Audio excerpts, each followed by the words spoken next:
तो फिल्म की शुरुआत होती है और हम एक रेस्टोरेंट में बहुत सारे मरे हुए लोगों को देखते हैं। यहाँ पे ऐसा क्या हुआ कि लोग कैसे मरे, ये जानने के लिए कहानी चली जाती है एक दिन पास्ट में। हम मूवी की मेन कैरेक्टर नैन्सी को देखते हैं जो खेतों में अपना प्रेगनेंसी टेस्ट करती है और उसे रिजल्ट पॉजिटिव मिलता है, जिसकी वजह से वो बहुत ज्यादा डर जाती है क्योंकि अभी उसकी शादी नहीं हुई थी और ये सब उसने प्लान भी नहीं किया था। अब नैन्सी टेंशन में अपने डैड के रेस्टोरेंट में आ जाती है जहाँ खुद वो एक मैनेजर के तौर पे काम करती है। रास्ते में उसकी गाड़ी का पेट्रोल खत्म हो जाता है तो वो बाकी का रास्ता पैदल तय करने का फैसला करती है और तभी उसे साइकिल पे बॉबी मिल जाता है जो उसी के रेस्टोरेंट का एक एम्प्लॉय था।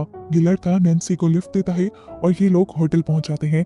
होटल पहुंचते ही नैन्सी को उसके डैड बताते हैं कि आज रात को इस होटल को तुम्हें ही संभालना होगा क्योंकि मुझे एक मीटिंग में जाना है। नैन्सी हामी सर हिलाती है क्योंकि उसे लगता था कि वो सब मैनेज कर सकती थी। उसके डैड ने बताया तुम्हारी मदद के लिए मैंने जैक को यहाँ रोक लिया है, लेकिन ये सुनकर नैन्सी को गुस्सा आ गया। जैक उसे बिल्कुल पसंद नहीं था। वो अपने डैड से रिक्वेस्ट करती है कि आप बॉबी को यहाँ रोक लें, लेकिन उसके डैड मना कर देते हैं ये कहते हुए कि मैं जैक को पहले ही कह चुका हूँ। नैन्सी अब डैड के ऑफिस से बाहर आती है तो अचानक उसे वॉमिटिंग होने लग जाती है, इसीलिए वो अपने होटल से बाहर निकल आई थी जहाँ सिगरेट पीने के लिए जैक भी आया हुआ था।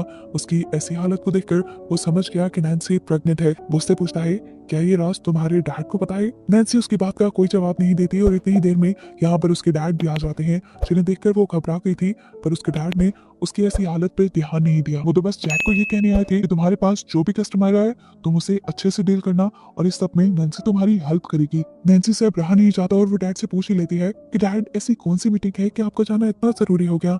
तो उसके डैड ने कह दिया तुम्हारी मौत के मरने के बाद मैं काफी अकेला फील करता हूँ, इसलिए मैंने शादी का फैसला किया है और मैं एक लड़की से मिलने जा रहा हूँ। ये सुनकर नैन्सी की उदासी और भी ज्यादा बढ़ गई।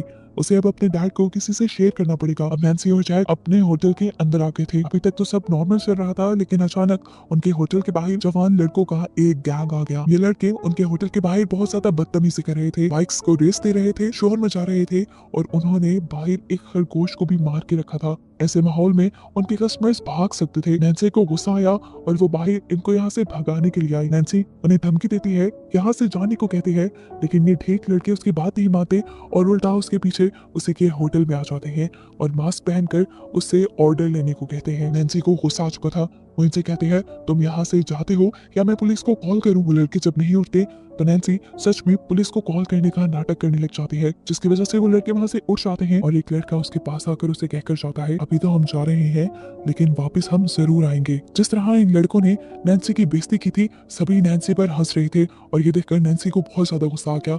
उसने पूरे स्टाफ को बुलाया और सबको बताया कि मैं तुम्हारी मैनेजर हूँ और मेरी इज्जत करना तुम्हारा फर्ज है। वो बताती है कि मेरा ऑर्डर मानना तुम्हारी ड्यूटी है क्योंकि मैं यहाँ की ऑनर हूँ। जिस पर जैक ने कहा कि ये सब तुम्हारे डैड का है ना कि तुम्हारा, इसमें तुम्हारा कोई क्रेडिट नहीं। जैक उससे ये भी कहता है कि तुम्हारे से ज्यादा काबिल लोग हम हैं। नैन्सी की गुस्से की इंतहा हो जाती है और वो जैक की इस बदतमीजी पर उसे जॉब से ही निकाल देती है। जैक हैरान हो गया। उसने कहा कि तुम ऐसा नहीं कर सकती, लेकिन नैन्सी ने कहा अब मैं मैनेजर हूँ और मेरे ही ऑर्डर चलेंगे। जैक क्या भी करता उससे में यहाँ पर अपना एप्रन उतार कर चला गया। नैन्सी ने ये जो सब कुछ किया था जज्बात में आकर किया था। उसे समझ नहीं आ रही थी कि उसे हो क्या क्या था।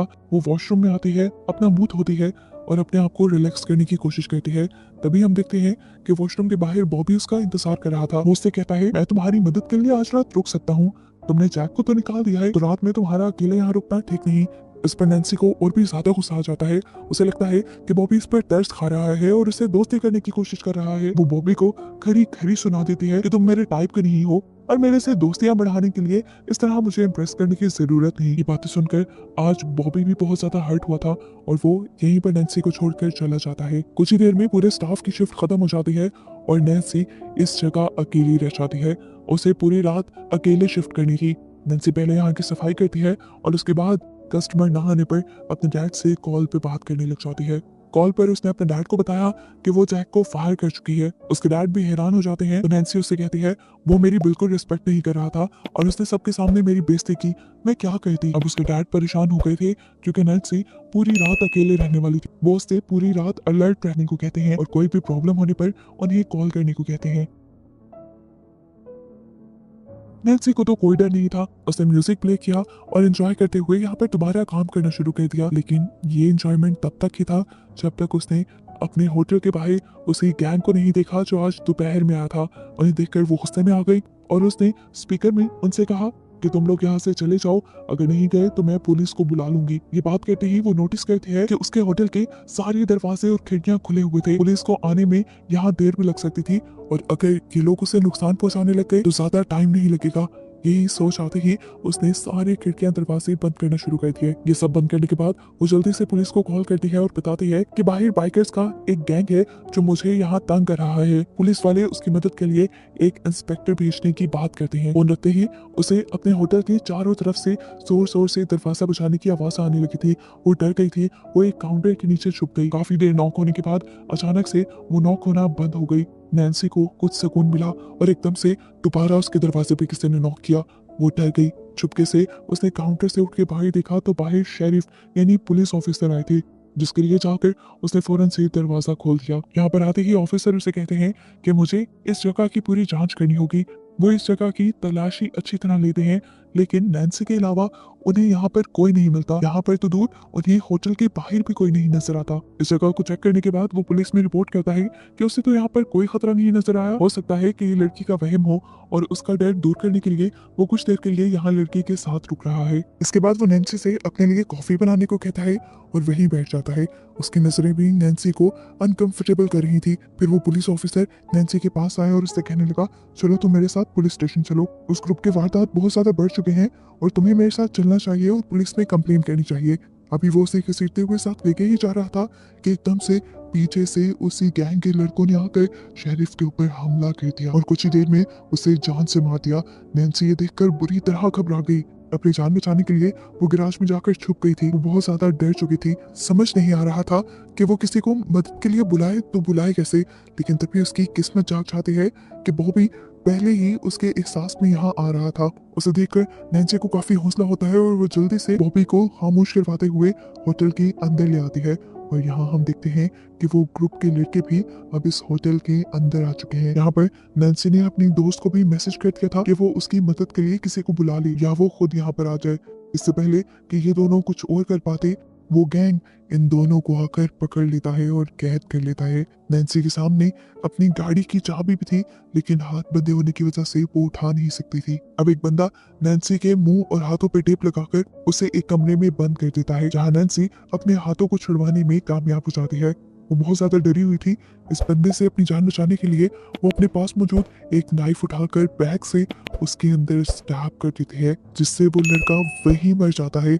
और नैन्सी जब उसका मास्क हटाकर दिखती है तो दंग रह जाती है। ये कोई और नहीं बल्कि उसके होटल का अपना एम्प्लॉय पीट था। कुछ ही देर में वो देखती है कि बॉबी भी खुले हाथों के साथ यहाँ इस रूम में आ रहा था। वो समझ गई कि बॉबी भी इन्हीं लोगों के साथ मिला हुआ है और ये लोग इस टाइम पहले वाला गैंग नहीं है, बल्कि उसके होटल में काम करने वाले ही लोग हैं जो उससे बदला लेने के लिए इस टाइम यहाँ आए हैं। बॉबी जो उसका दोस्त था वो भी इन लोगों के साथ मिल गया था, क्योंकि आज उसने बॉबी की भी बेइज्जती की थी। अब ये लोग यहाँ कर क्या रहे थे ये जानने के लिए सीन्स फ्लैशबैक में चले जाते हैं और हमें जैक को दिखाया जाता है जो अपनी नौकरी जाने की वजह से बहुत ज्यादा गुस्से में था। वो किसी भी सूरत में अपना नैन्सी से बदला लेना चाहता था। वो सारे क्लेक्स को घर ड्रॉप करता है, जिसके बाद वो पीट को लेकर उन यंगस्टर्स के ग्रुप के पास चला जाता है जो आज दोपहर में उनके होटल के बाहर आए थे। यहाँ जाते ही उसने अपना एक चाकू निकाला और गैंग के एक बंदे को जख्मी कर दिया, जिससे वो गैंग वाले यंगस्टर्स डर गए। फिर जैक ने गाना चलाया और इन सबको अपने इशारों पे नचाया, जिसके बाद उसने पीट को गन पकड़ाई और यहाँ के लड़कों को मारने को कहा, लेकिन पीट ये काम नहीं कर पाया तो लड़कों को भागने का मौका मिल गया।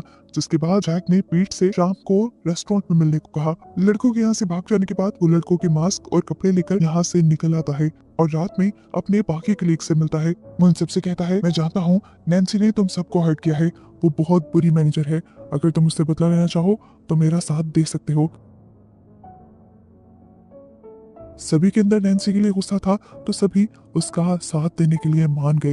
यानी ये सारा प्लान जो इस टाइम हो रहा था उसके पीछे मास्टरमाइंड जैक ही था। बॉबी इसलिए जैक के प्लान में शामिल हुआ था क्योंकि उसे लग रहा था कि जैक ज्यादा से ज्यादा नैन्सी को डराएगा ही, उसे कोई नुकसान नहीं पहुंचाएगा। पहले ये लोग नैन्सी को डराने लगे और जब नैन्सी ने सचमुच में पुलिस ऑफिसर को कॉल कर दी तो पहले ये लोग छुप गए और फिर अपने आप को बचाने के लिए इन्होंने ही मिलकर उस पुलिस ऑफिसर को मार डाला। इस टाइम बॉबी जैक के प्लान से बाहर हो गया और उसने अपना मास्क उतारा और नैन्सी की मदद के लिए चला गया, क्योंकि उसे कहीं ना कहीं नैन्सी से हमदर्दी थी। उसे नैन्सी पसंद थी सीन्स दोबारा प्रेजेंट में आते हैं, जहां नैन्सी ये सब कुछ जानकर बहुत ज्यादा गुस्से में थी। इस टाइम पीट जिसके ऊपर नैन्सी ने हमला किया था वो जख्मी था। ये लोग उस लड़के को उठाकर होटल के अंदर ले आते हैं। अब वो प्लान कर रहे थे कि पीट की जान बचाने के लिए वो किसी को मदद के लिए यहाँ बुलाएंगे, लेकिन किसको बुलाते, कौन इनकी मदद करता, ये एक पुलिस केस था। यहाँ हम देखते हैं कि बॉबी को नैन्सी की कार की चाबियां दिख गई जिसे उसने उठा लिया, और तभी जैक को उसके एक साथी ने आकर बताया कि नैन्सी यहाँ से भाग गई है। ये सुनकर जैक गुस्से में आ जाता है और फौरन ऑन गोल नैन्सी को पकड़ने को कहता है। उसने बॉबी से भी नैन्सी का पीछा करने को कहा, लेकिन यहाँ पर बॉबी ने उल्टा ही जैक के ऊपर हमला कर दिया, उसके फेस पर पंच किया। जबकि दूसरी तरफ अब हमें नैन्सी के डैड को दिखाया गया जो नैन्सी का पता करने के लिए कॉल कर रहे थे, लेकिन होटल में कोई कॉल पिक नहीं कर रहा था। यहाँ वो लड़का जो नैन्सी के पीछे आया था उसे पकड़ने के लिए नैन्सी बड़ी चालाकी से गरम गरम खौलता हुआ पानी उसके ऊपर फेंक देती है, जिससे उसका सारा मुंह जल जाता है। उसी देर में ये लड़का अब जलन से मारा भी गया था। अब वो चुपके से रेस्ट रूम की तरफ आ गई, जहां उसने आकर देखा कि बॉबी जख्मी पड़ा था। वो उसकी मदद करने के लिए टेबल के नीचे से चुपके से उसके पास आ ही रही थी कि इसी टाइम उसकी दोस्त यहाँ पर आ गई इसी होटल में। नीचे से बॉबी उसे उसकी कार की चाबियां देना चाह रहा था ताकि नैन्सी यहाँ से अपनी जान बचाकर भाग जाए। नैन्सी की दोस्त तो ये सारा नजारा देखकर पागल हो गई और अपनी जान बचाकर यहाँ से भाग गई। उसने तो पुलिस को बुलाने की जहमत भी नहीं की। नैन्सी को भी अपनी कार की चाबियां मिल गई थी। मौका पाते ही जैक की नजरों से बचते हुए वो होटल के दरवाजे से बाहर भागी, लेकिन तभी पीछे से जैक ने भागते हुए उसे पकड़ लिया। वो उसके बालों से उसे पकड़ते हुए पीछे से उसकी बैक में स्टैब कर देता है और फिर उसकी बॉडी को भी होटल के अंदर ले आता है। जैक को लग रहा था कि अब सब लोग मर गए और वही जिंदा है। वो आकर अपने सारे कपड़े उतारता है और फौरन पुलिस को कॉल कर देता है, ये जाहिर करने के लिए कि ये सब उसने अभी देखा है और वो इस सब में मुलविस ही नहीं है। उसने सोचा था कि ऐसा करके वो शहर छोड़कर चला जाएगा, एक नई जिंदगी जीने लगेगा, लेकिन कहानी में ट्विस्ट उसे खुद भी नहीं पता था। नैन्सी अभी जिंदा थी। वो अपने पेट से हिम्मत करके चाकू बाहर निकालती है और अपने आप को घसीटते हुए बॉबी के पास लेकर जाती है जो अब मर चुका था। बॉबी की लाश को देखकर वो बहुत ज्यादा रोई, क्योंकि एक बॉबी ही तो था जो उसकी बहुत केयर किया करता था। नैन्सी के दिल में अब बदले की आग आ गई थी।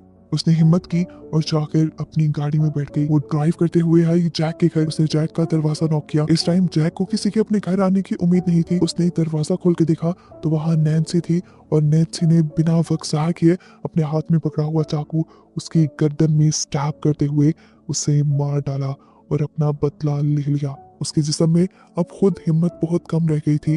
वो अपने आप को घसीटते हुए 2-4 कदम ही आगे लेकर गई और वहीं पर गिर गई। इस टाइम उसे अपनी मॉम याद आ रही थी। अचानक उसके करीब एक कार रुकती है जिसमें से उसके डैड उसके पास आते हैं। उन्होंने करीब ही नैन्सी की कार देख ली थी, इसलिए वो यहाँ आए थे। अपनी बेटी की ऐसी हालत देखकर वो परेशान हो जाते हैं और उसे कहते हैं, हिम्मत करो, मैं तुम्हें डॉक्टर के पास ले जाऊंगा, तुम्हें कुछ नहीं होगा। लेकिन नैन्सी यहाँ उन्हें रिलैक्स करती है और उन्हें सच्चाई बताती है कि मैं प्रेग्नेंट हूँ, और बस यही बताते हुए ये कहानी यहाँ खत्म हो जाती है।